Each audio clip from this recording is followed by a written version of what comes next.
Good afternoon or good evening. Welcome to the Deschutes County Sheriff's Office County College Presentation 2025. My name is Mike Gill. I'm the Corrections Administrative Lieutenant. In a little while, I will introduce you to my teammate, Lieutenant Bryan Husband. He is the Patrol Division Administrative Lieutenant.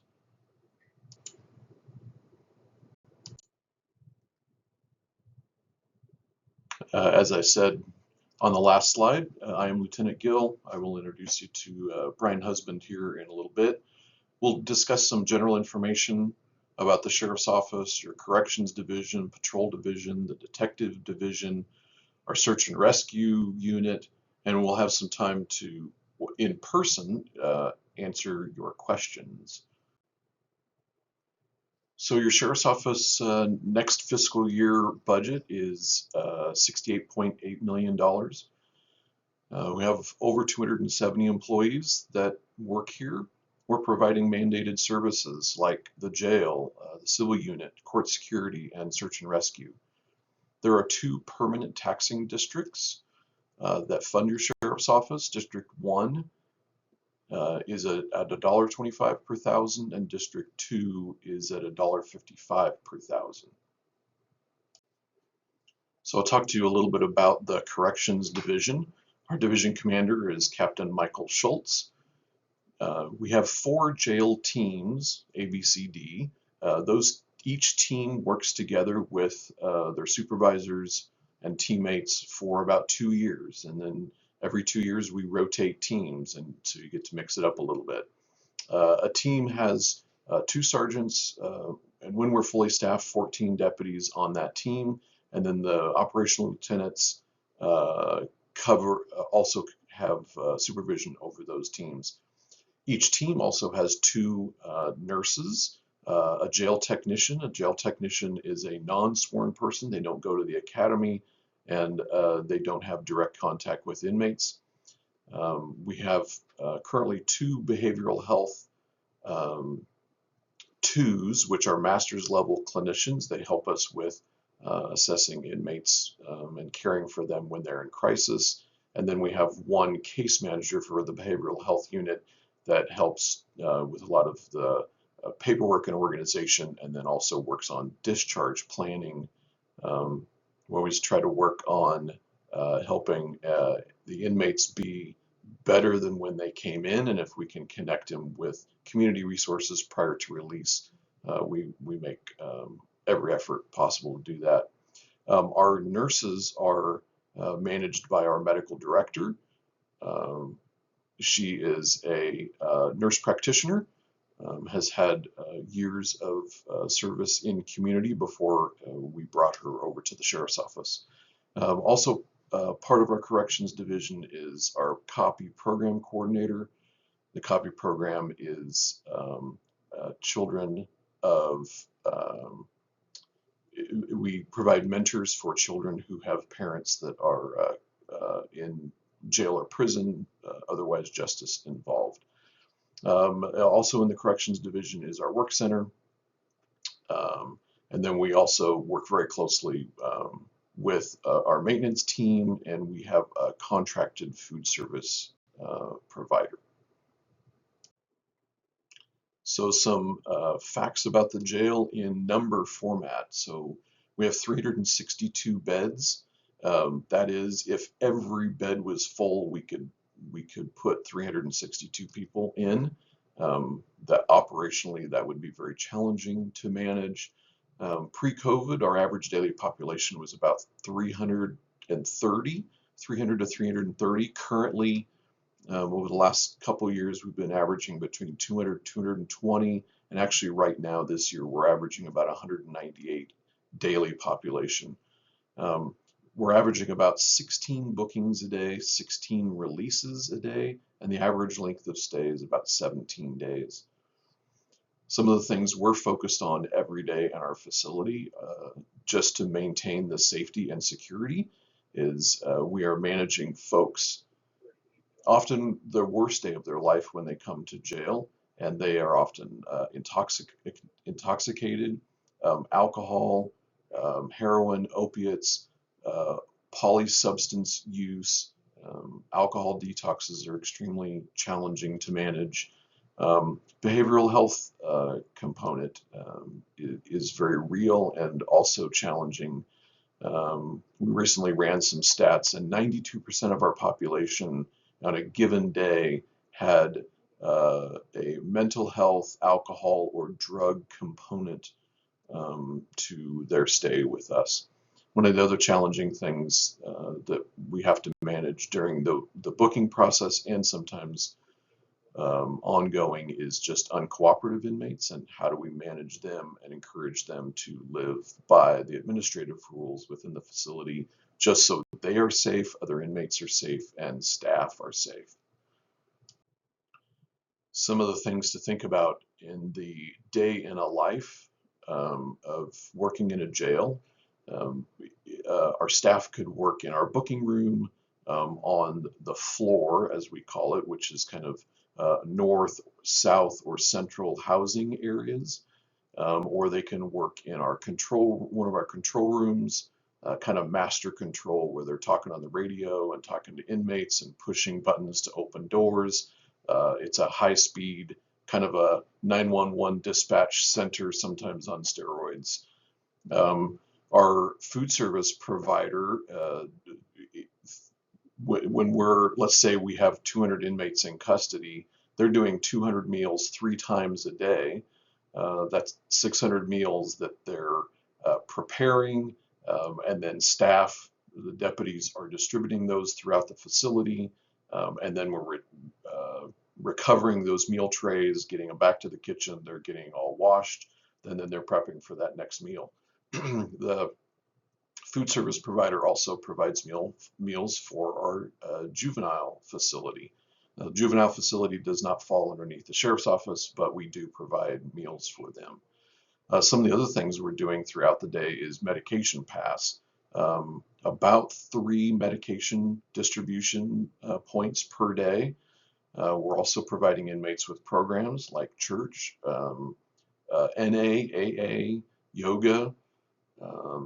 We're processing releases. I said earlier, we're processing almost 16 releases a day. We're in and out of the housing units, making sure that security is in place. So we're looking for things that are out of place, whether it's something's wrong with a person in a housing unit, or there's something wrong with the heating or the cooling or the plumbing or the electrical. We're paying attention to all of those things. We're doing regular searches for contraband. It's a very, very busy day, and that day is a 24-hour day. So the Corrections Division also manages the Work Center. The Work Center is an adjacent building on our campus. It can hold up to 66 inmates, but currently we're averaging about 12. In the summer months, we'll often have about 20 inmates over there, and in the winter months maybe drop back down to about 12.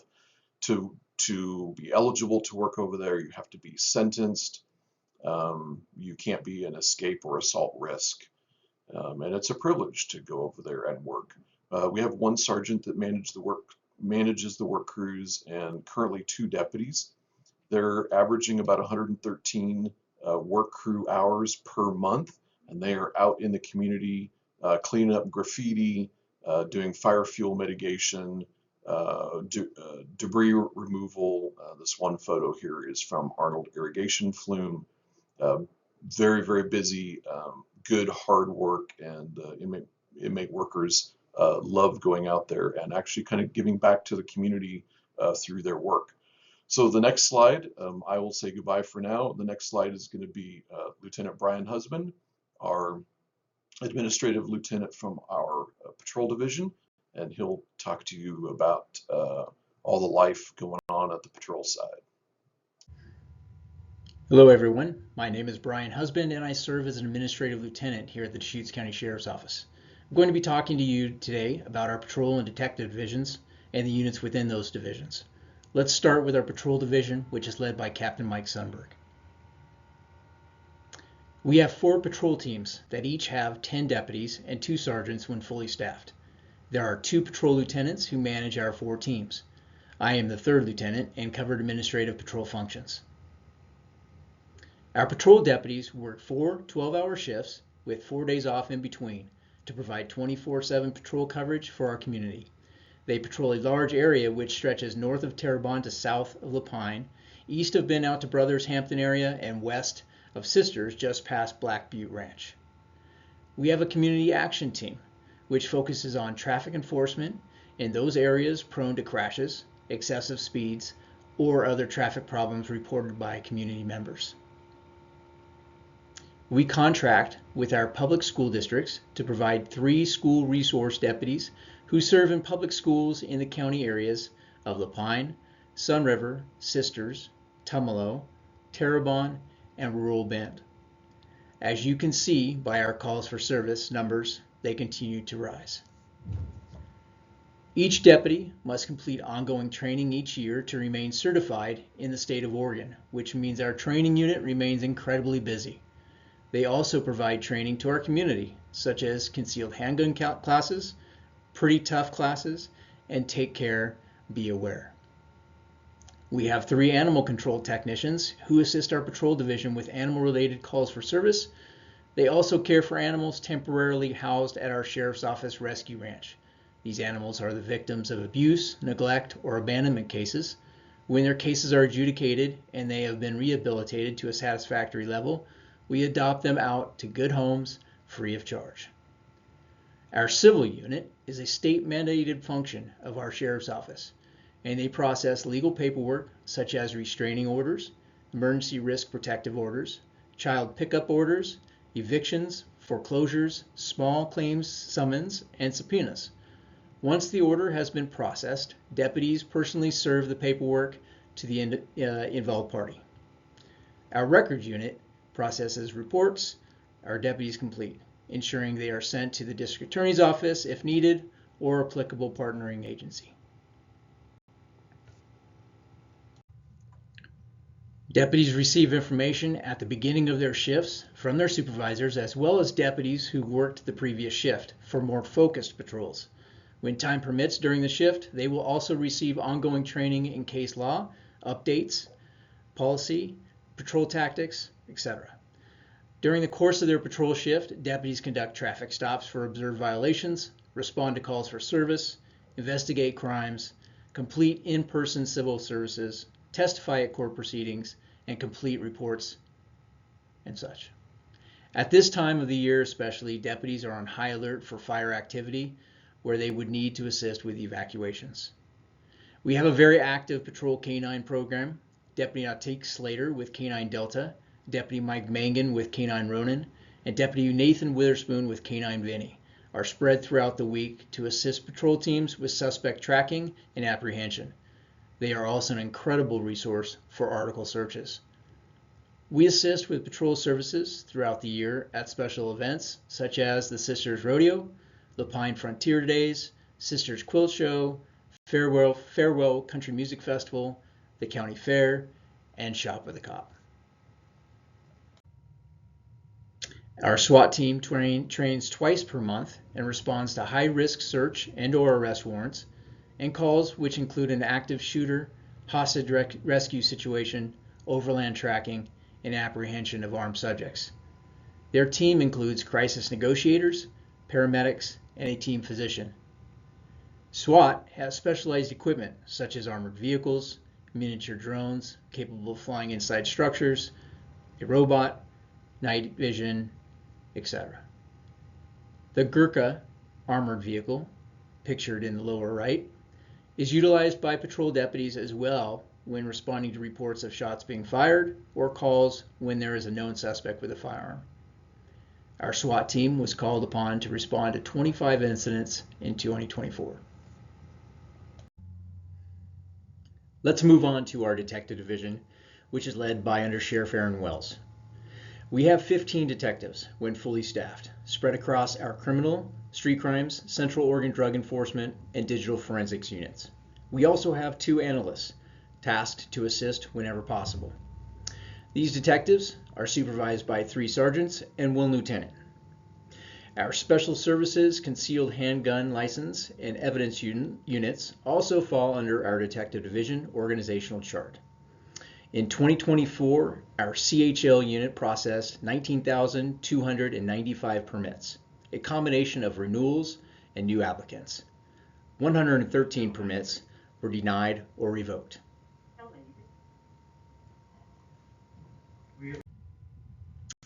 Detectives respond to and are assigned investigations which require more time than a patrol deputy can dedicate.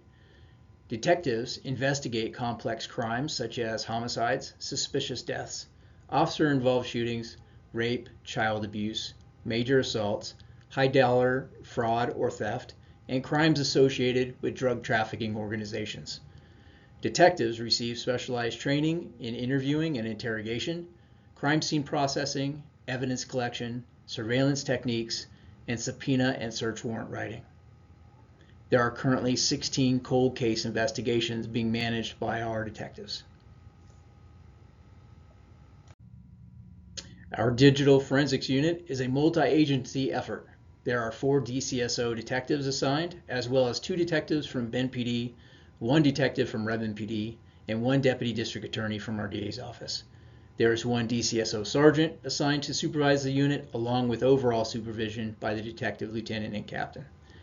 Digital forensics assist with major crime investigations for Deschutes, Jefferson, and Crook counties, as well as the Homeland Security Federal Task Force Crimes Against Children. They assist with the digital aspect of all cases, both from patrol and detectives. Digital forensics includes that of computers, surveillance systems, phones, vehicles, networks, and cellular services. Digital forensics detectives are technical experts for search warrant data interpretation. Special services include search and rescue, emergency management, forest patrol, OHV patrol, and marine patrol. There are four full-time deputies, 10 seasonal deputies, 1 emergency manager, 2 assistant emergency managers, 1 office assistant, just under 150 volunteers, and 1 lieutenant. We have search and rescue volunteers who are experts in every outdoor recreational activity you can think of.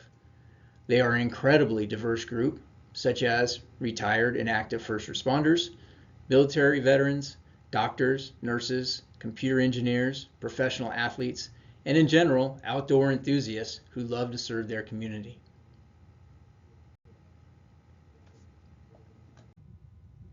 Our search and rescue unit is not a casual club.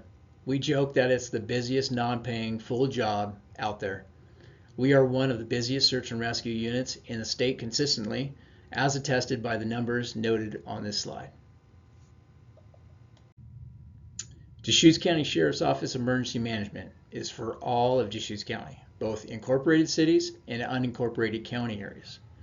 We plan, prepare, mitigate, and respond to disaster emergencies. This takes interagency collaboration, training, and resource management. We live in a fire adaptive community, and everyone should know ready, set, go evacuation levels. If you haven't signed up for Deschutes Alert yet, get signed up at DeschutesAlerts.org. Proudly serving our community. This is displayed on our patrol vehicles and the wall in our office. We are truly thankful for our stable funding and recognize that this is not something that all sheriff's offices in Oregon have. We couldn't complete our mission without our volunteer and citizen support. On behalf of our entire Deschutes County Sheriff's Office, thank you for taking the time to learn more about us and other county agencies.